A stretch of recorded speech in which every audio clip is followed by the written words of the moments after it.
Hello everyone, good day. It's Louis Corpus. As you can see, I have both my bags. We're gonna walk going to Quarry, and we're gonna check out the sites of Baguio City. And I'm also gonna give my resume to one of the best, one of the most well-loved public servants of Baguio City, Councilor Vladimir Cayabas. We're gonna go to his office. Let's go. If I'm not with my family and I'm just alone, I just walk. I don't drive because it takes time looking for parking and the traffic. Let's go walk.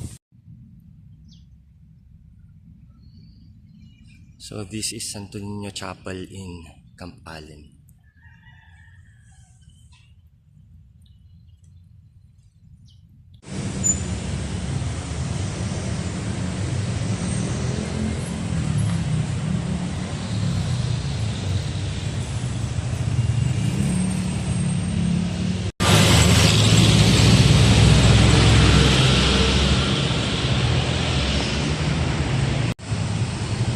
So we are underneath the overpass.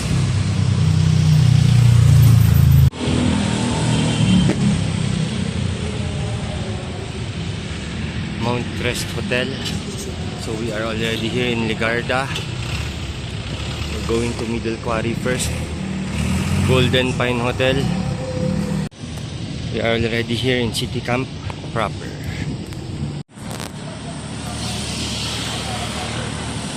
Mucho Pan Bake Shop. This is where I buy pandesal. Okay, we are already here going to Lower Quarry from City Camp.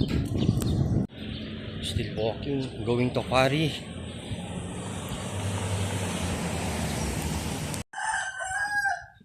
Okay, this is again the steepest climb. This is the shortcut going from Lower Quarry to Middle Quarry. I always pass here because it's faster, but a little tiring.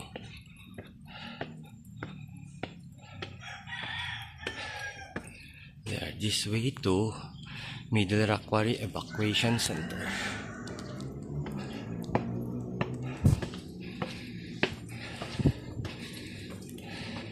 So we are already here from Camp Allen to Middle Quarry.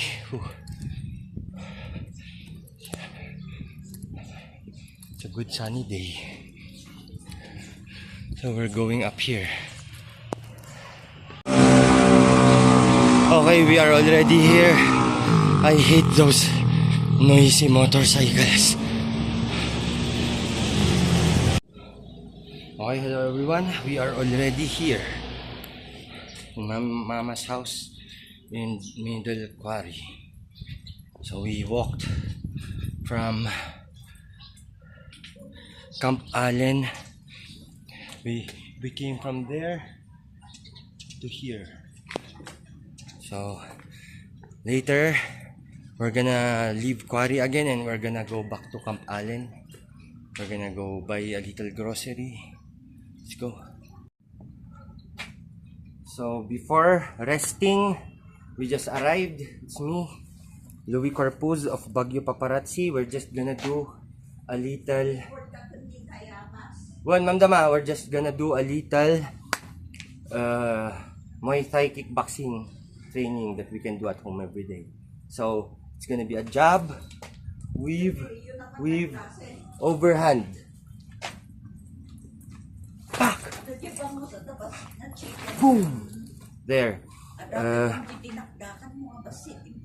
Thank you so much. More blessings to all of us.